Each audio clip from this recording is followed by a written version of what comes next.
Para Sudaners, kumaha kabarna? Damang sarena dengan saya si Otong kembali lagi di channel Ningali Film. Pada episode kali ini kita akan membahas alur cerita dari film yang rilis pada tahun 2024 untuk bagian yang pertama. Dan tidak usah berlama-lama lagi, mari kita mulai ceritanya.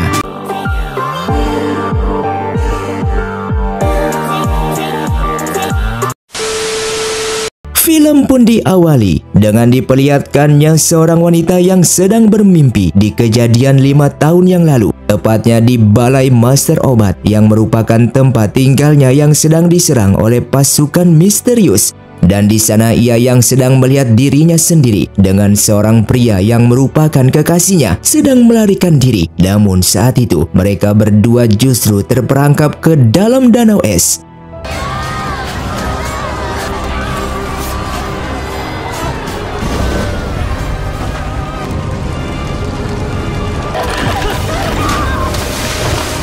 Ia yang terbangun dari tidurnya merasa sangat bersedih atas pembantaian tersebut sehingga kehilangan keluarga beserta Sue Huai yang merupakan kekasihnya. Dan ternyata wanita ini merupakan ketua lembah obat yang bernama Suezi.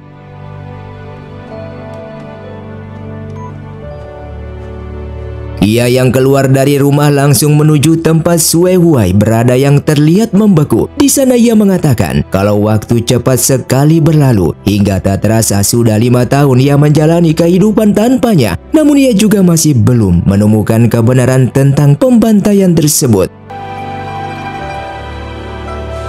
Beralih ke tempat lain, tepatnya di Kunlun, barat laut Xingxiu, diperlihatkannya kedua pendekar pedang terhebat yang akan bertarung. Ia bernama Zanbai yang merupakan pendekar pedang ke-7 dari Pavilion Dingjian. Sementara pendekar satunya bernama Chonghua yang merupakan pendekar pedang ke-6, kakak seniornya Zanbai. Kedatangannya Zanbai ke sana untuk mengajak Chonghua kembali ke Pavilion Dingjian karena ia diperintah oleh sang ketua. Namun Zanbai menolaknya karena ia sebelumnya sudah melukai para tetua. Ia yang kembali ke pavilion sama saja ia bunuh diri dan akan diadili. Alasan ia menyerang karena ia sangat kecewa kepada mereka semua yang tidak memilih dirinya sebagai ketua selanjutnya. Namun justru yang dipilih adalah Zanbai yang merupakan adik seperguruannya. Namun Zanbai menjawab selagi Chonghua kembali ke pavilion bersama dirinya, ia akan berusaha memohon kepada sang ketua untuk tidak menghukum Chonghua dan membiarkannya hidup. Namun Chonghua yang tidak ingin kembali langsung menyerang Zanbai.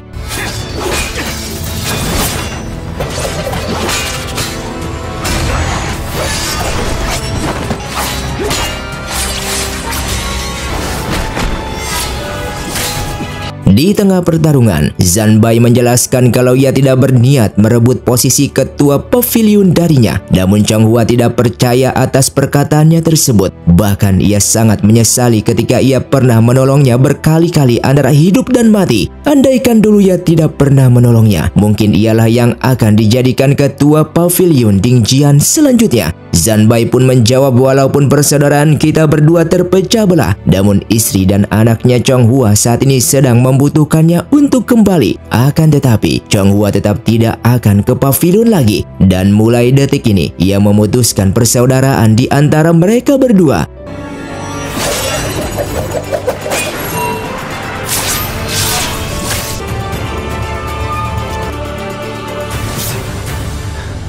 Chonghua yang kalah dengan terbelahnya ujung pedangnya, ia pun memutuskan untuk bunuh diri daripada kembali ke pavilion bersama Zanbai.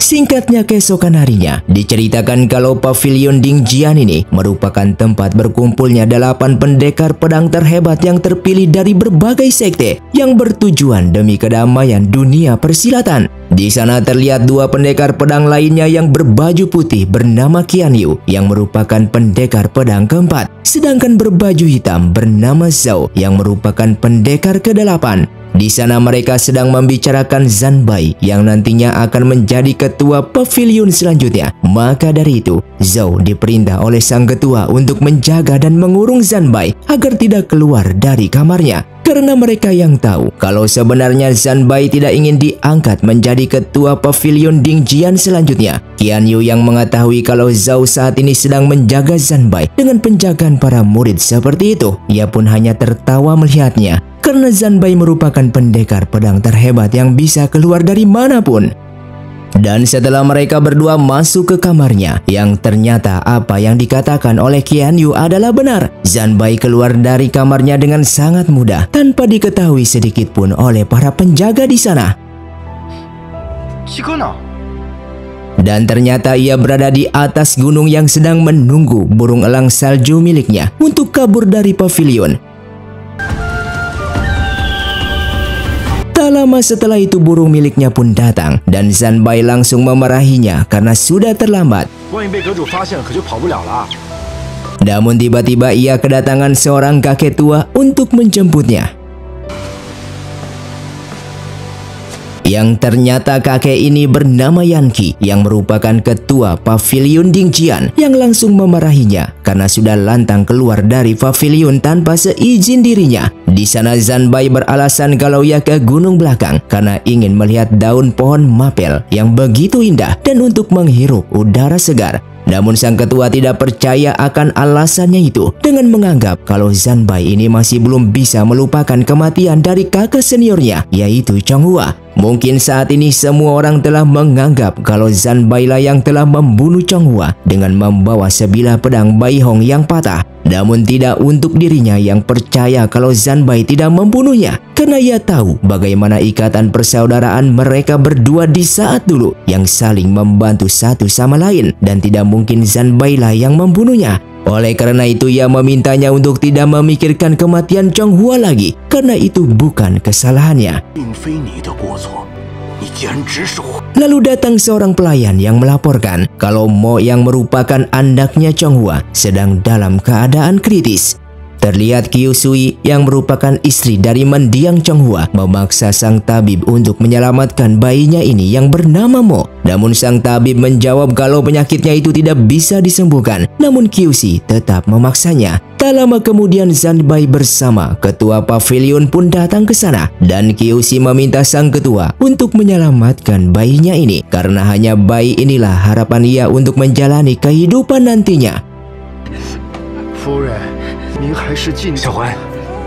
Seketika sang ketua pun teringat kalau hanya ada satu orang yang bisa mengobati penyakit Mo ini, yaitu Suezi yang merupakan ketua lembah obat yang terkenal sangat hebat dalam mengobati penyakit kronis apapun. Namun Suezi yang dirumorkan mata keranjang terhadap laki-laki tampan, bahkan mata duitan. Oleh karena itu mereka harus memiliki uang 100.000 untuk membayar pengobatan tersebut dan pelat Huitian. Saat ini hanya bisa menyiapkan uang pengobatan, namun tidak untuk pelat Huitian. Karena pelat Huitian merupakan pelat yang sangat diinginkan oleh para pendekar dunia persilatan sebagai salah satu syarat agar bisa diobati oleh lembah obat. Karena lembah obat hanya menerima 10 pelat dari setiap orang dalam 1 tahunnya dan pengobatan tidak bisa diterima jika tahun baru sudah tiba. Karena balai pengobatan akan menerima pasien lagi di akhir tahun berikutnya. Oleh karena itu, mereka harus secepatnya mendapatkan pelat tersebut. Karena besok malam sudah menginjak tahun baru dan Zanbai yang mendengarnya langsung bersedia untuk melakukan tugas ini dengan meminta Qiu Sui untuk pergi ke lembah obat terlebih dahulu bersama Mo. Sedangkan ia akan mencari pelat tersebut dan mereka akan bertemu kembali di sana. Di sisi lain, tepatnya di gerbang pintu masuk lembah obat, terlihat beberapa orang yang sedang menunggu tuan mereka yang belum keluar dari lembah tersebut.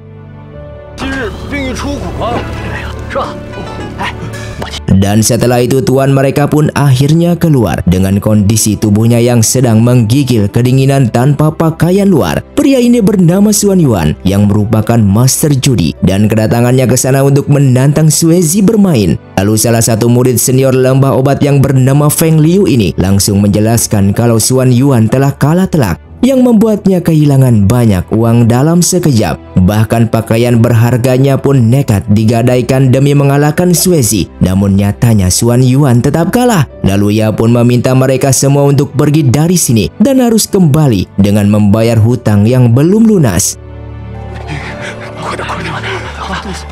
Diceritakan kalau lembah obat ini memiliki 4 musim. Walaupun terletak di wilayah utara paling bersalju, namun karena adanya api bumi di tengah lembah dan membentuk kolam air panas yang mengalir keluar, membuat lembah tersebut memiliki berbagai macam musim dalam satu waktu.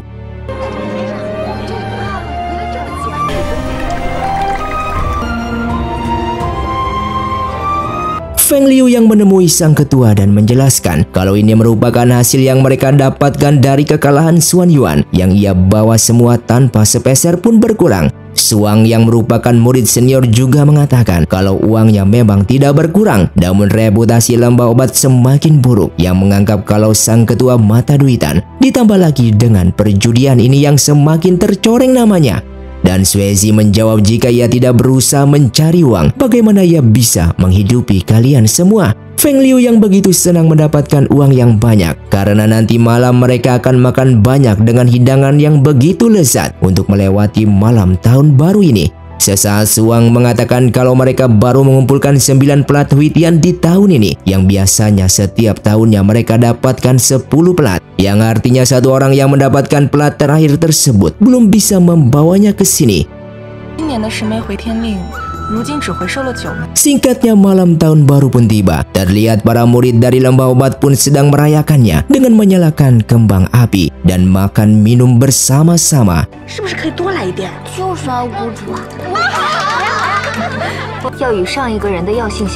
Namun Xuezi yang tidak begitu bahagia dengan malam ini, ia pun langsung keluar dari sana dan duduk di tepian danau Jingshui, danau yang telah membuat kekasihnya mati terperangkap di dalam.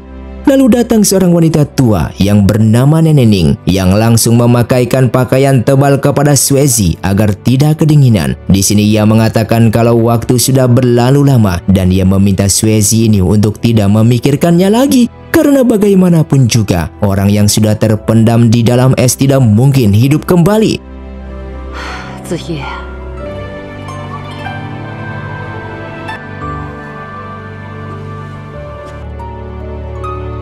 Xuezi yang pergi ke depan gerbang dan akan menutup gerbang tersebut karena malam ini sudah hampir jam 11 malam yang sebentar lagi akan menginjak tahun baru, yang seharusnya tidak akan ada orang lain lagi untuk datang untuk meminta bantuan kepada dirinya, dan ia mendoakan orang yang memiliki pelat terakhir tersebut supaya tetap selalu selamat.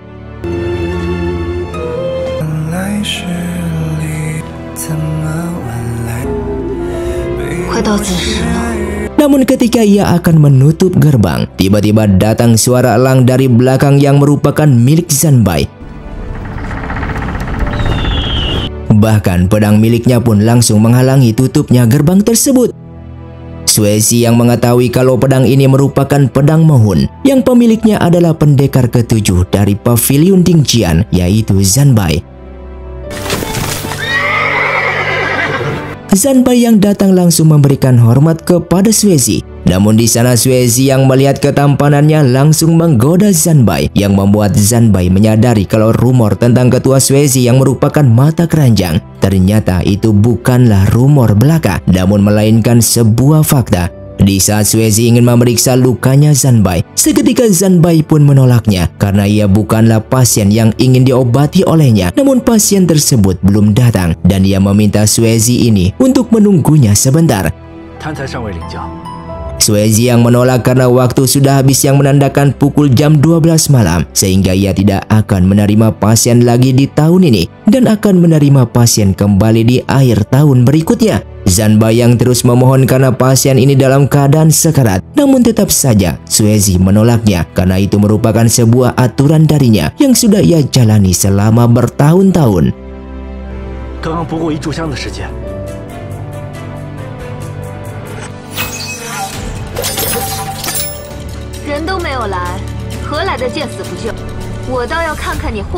Zanbai yang tidak akan membiarkan Mo mati, ia pun terpaksa menghancurkan gerbang tersebut.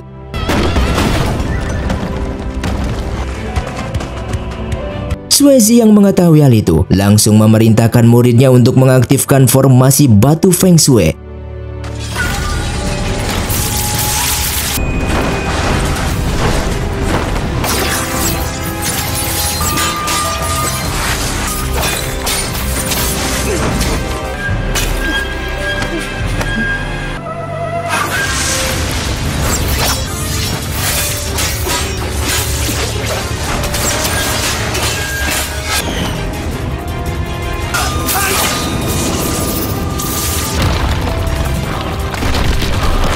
Dan Zanbai yang berhasil menerobos formasi tersebut, ia pun langsung menghentikan penyerangannya dan kembali keluar untuk menunggu kedatangan Kyushi dan Mo yang sebentar lagi akan datang.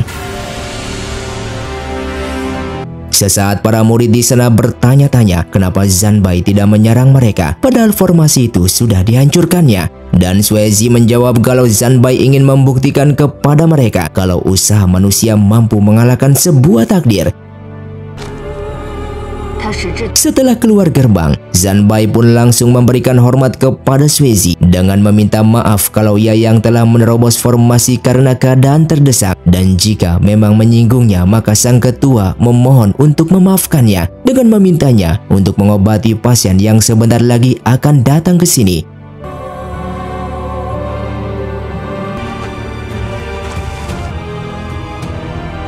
Hingga pada akhirnya kereta kuda pun datang, yang di dalamnya terdapat Kyushi bersama anaknya yaitu Mo. Di sana Kyushi langsung memohon kepada ketua lembah obat yaitu Suezi untuk meminta bantuannya dalam menyembuhkan bayi yang berada di pelukannya ini.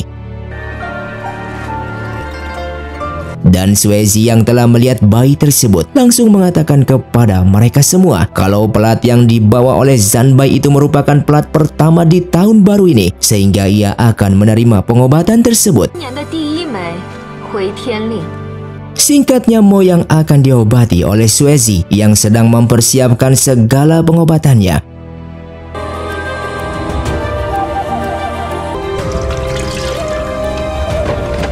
Di sana Suezi menjelaskan kepada para muridnya yang sedang membantu kalau bayi ini dalam keadaan pingsan. Oleh karena itu ia meminta mereka untuk menusuk titik akupunturnya di ujung jari terlebih dahulu supaya Mo ini bisa bangun. Hingga pagi pun tiba dan usaha yang dilakukan oleh Suezi ini pun membuahkan hasil sehingga Mo kembali terbangun dari pingsannya.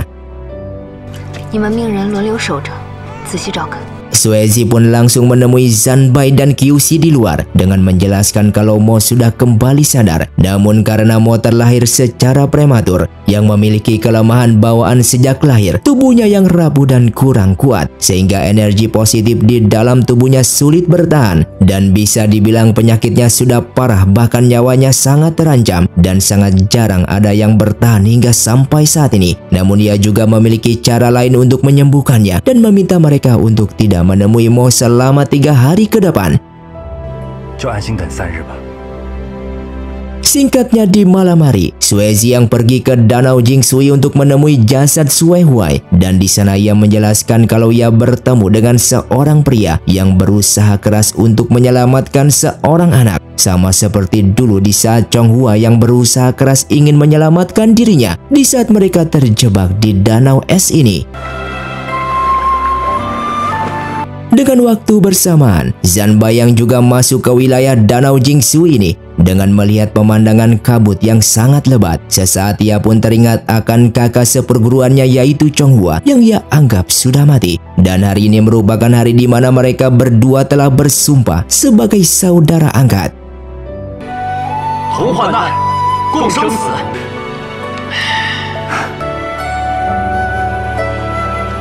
Kembali kepada Suezi yang mengatakan kalau tusuk rambut lonceng perak yang pernah diberikan oleh Chong Hua kepada dirinya selalu dipakai. Namun kini tusuk rambut tersebut sudah terlihat memudar. Lalu Suezi yang akan kembali ke aula, ia pun sangat terkejut melihat Zanbai berada di kawasan terlarang di lembah obat ini. Ia pun sangat marah kepadanya karena tidak ada seorang pun yang boleh masuk ke sini terkecuali atas izin dirinya. Dan Zanbai pun langsung meminta maaf karena ia tidak tahu mengenai hal itu. Hingga keesokan paginya, terlihat seorang pendekar misterius yang masuk ke wilayah lembah obat dan langsung membersihkan permainan catur di sana agar tidak dipenuhi oleh salju.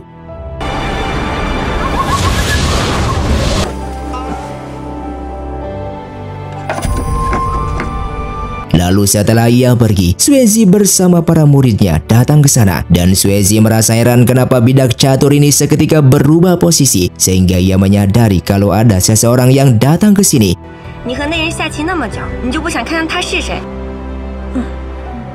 Ia yang kembali ke rumah dan sedang menyirami pohon di sana. Seketika muridnya pun datang dengan melaporkan kalau Mo sudah tidak bernapas lagi. Ia yang sangat terkejut mendengarnya langsung ke tempat aula obat dan dihampiri oleh Kyushi bersama Zanbai yang merasa penasaran apa yang sudah terjadi. Mengetahui anaknya sudah tidak bernapas lagi, Kyushi langsung menyalahkan Xuezi atas kematian anaknya ini sehingga perdebatan pun terjadi. Bahkan Zanbai pun menyalahkannya karena sebelumnya Xuezi yang tidak memperbolehkan Kyushi dan dirinya untuk masuk ke dalam aula obat ini selama 3 hari. Namun di hari ketiganya Mo justru sudah tidak bernapas lagi. Dan ini apakah merupakan kelalaian dari pengobatannya? Xuezi yang ingin kembali memeriksanya, namun itu semua dilarang oleh Zanbai maupun Kyushi yang sudah tidak percaya lagi kepadanya. Xuezi yang merasa kalau cara pengobatannya tidak ada yang salah. Ia pun menjelaskan alasan kenapa ia melarang mereka untuk masuk menemui Mo selama 3 hari ini. Dikarenakan di saat Mo dalam pengobatan akupunturnya, Mo tidak boleh makan maupun minum walaupun hanya sedikit yang berguna agar Mo bisa bernapas panjang. Dan di saat itulah teknik akupunturnya akan bekerja untuk mengeluarkan penyakit kronisnya. Namun jika Mo meminum air maupun memakan makanan, maka Mo akan mendapatkan sedikit tenaga dan pada saat itulah pernapasannya akan semakin lambat yang membuat teknik akupunturnya tidak akan bekerja. Lalu sesaat ia mengingat kalau ada cara lain untuk bisa menolongnya, yaitu masuk ke dalam goa es yang sangat dingin. Dengan suhu yang dingin membuat tubuh Mo menjadi beku, aliran darahnya pun akan mati. Dan di saat itulah ia akan menggunakan teknik akupunturnya agar peredaran darahnya kembali berjalan sempurna, walaupun sangat berbahaya bagi dirinya.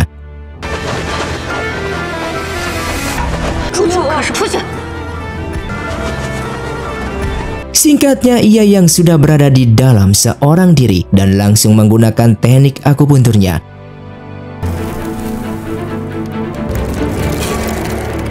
Tak lama kemudian datang seorang murid yang melaporkan kalau Xuan Yuan datang kembali untuk balas dendam terhadap mereka dengan cara menawan salah satu murid yang sebelumnya turun gunung untuk mengantar obat.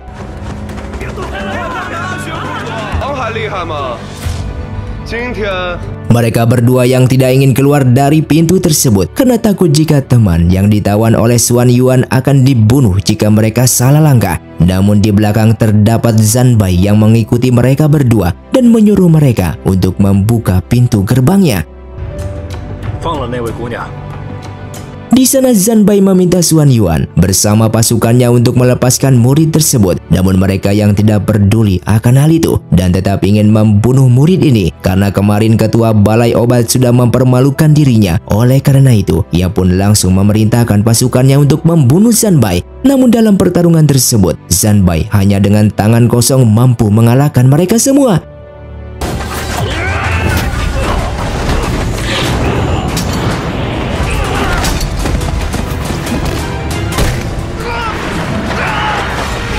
Setelah itu Zanbai pun langsung mengancam mereka semua untuk tidak datang lagi ke sini dan memperkenalkan dirinya sebagai Zanbai. Mendengar nama Zanbai, mereka pun baru mengetahui kalau di hadapannya ini merupakan seorang pendekar terkuat dari 8 pendekar pedang lainnya yang membuat mereka ketakutan dan pergi dari sana.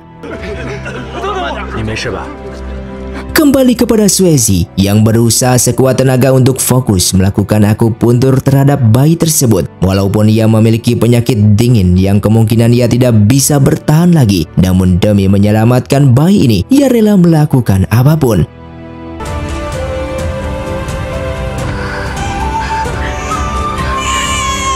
Hingga pada akhirnya ia pun membawa bayi Mo keluar dengan keadaan selamat dan memberikannya kepada ibunya yaitu Kyusui. Zanbai yang kembali dan mengucapkan terima kasih kepada ketua pavilion obat. Namun tiba-tiba Suezi pun pingsan di tempat karena ia yang tidak kuat lagi menahan dinginnya di dalam tubuhnya.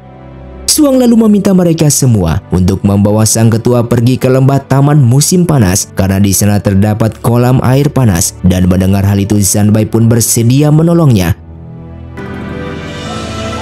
Mereka berdua pun berada di dalam kolam dan Zanbai langsung memberikan energinya kepada Suezi. Namun Suezi yang sudah sadar kembali langsung menghentikannya. Bahkan ia menamparnya karena ia merasa malu jika diperlakukan seperti itu, walaupun ini demi menyelamatkan dirinya.